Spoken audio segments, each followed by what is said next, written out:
to now look at some landscapes. So this next collection of photographs are of my gouache paintings. Some are painted in the Himalayas in Bhutan, and some are painted upstate in New York.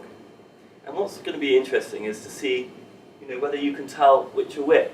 And I'm not going to test you all, but I think it'll become clear that really landscape, when it really is in its exalting mood, is beautiful wherever it is. And yes, trees change, and again we can become very deductive and say, well, that's a specific type of tree that of course only exists in the Himalayas. Absolutely. But I want you guys to look at it and in the sense of how it makes you feel, even on this screen here, as opposed to always the process. So this is a photograph of a gouache painting I did with Chinese ink on Indian paper. And the next one is a gouache I did on Indian paper with the high Himalayas in the background. And I love this sort of Neptunian mist. You can see glimpses of the mountains, and then other parts you're totally shrouded in mist. I like that sense of mystery. I think symbolically we have to try and have a little bit more mystery again in our lives. When we actually start breathing from our diaphragms, our whole chemical structure changes. And I've noticed, as the world gets angrier, we breathe less from our diaphragm. Me included, we all do. And I think that's one of the great lessons we can take away from today. So when we leave here, why don't we breathe a little deeper from our diaphragm? Suddenly, we'll love a little bit more and hate a bit less. The next photograph is a gouache I painted on American paper, and it's in the Catskills. This was a moody day looking at Twin Peaks in the Catskills. I mean, I don't know about any of you, but this looks terribly Eastern. This looks Chinese or Himalayan. I love that, the dance between East and West. I've been learning a little bit about geomancy, this notion of sacred space and balancing. And maybe in some ways, I innately understand it, but to learn about it and to see this, I did this gouache in Bhutan, on the road, I think, between Thimphu and Paro. And this is a perfect example of that geomancy, the proportion of this secluded temple, Buddhist temple, with the backdrop of the mountain. It's been perfectly positioned there, and it's very sacred. So wherever I'm going now, I'm sort of more aware of how buildings are placed, and whether they're placed well or not well.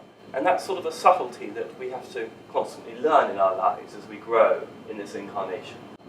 Because I also think it's reflective of who we are too, and that's the positive aspect of structure, is growing and being aware, self-aware, and knowing in a way that all the journeys, the greatest journeys, are the journeys within, as opposed to always without.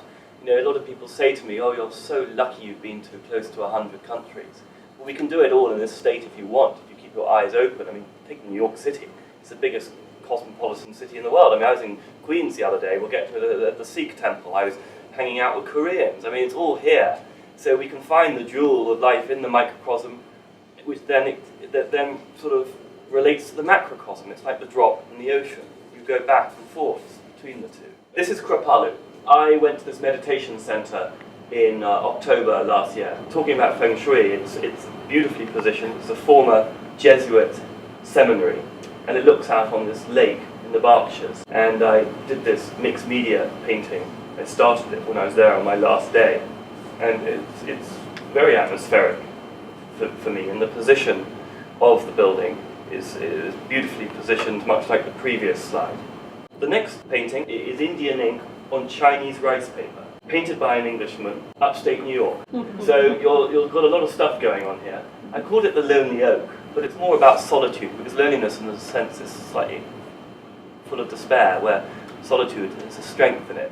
That again could be really quite Eastern, couldn't it? The way I've used the paper. It's very thin Chinese rice paper, and using the ink in a way which is somewhat reminiscent of the way the Chinese apply it. So here we have, instead of in the incarnation of a tree, we have a human being in a silent meditation. And this is a gouache I did. I just created it, but they've got the lonely tree there in the middle as well. I've always been a painter and a photographer. So when I was 14, my father gave me my first Pentax camera, and I had a darkroom by the time I was 17, 18. Of course, it wasn't digital then.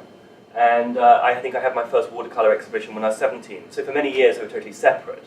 But in the last, I'd say 5-7 years, I've definitely been blending them. So I still paint and I still photograph independently, but I love to marry them. because part of it is a trick of the eye. You can't quite tell where one starts and the other one finishes, or vice versa. And in a way, what it's trying to do is to force you out of your intellectual, rational hemisphere, to go into the sense of how does it make you feel?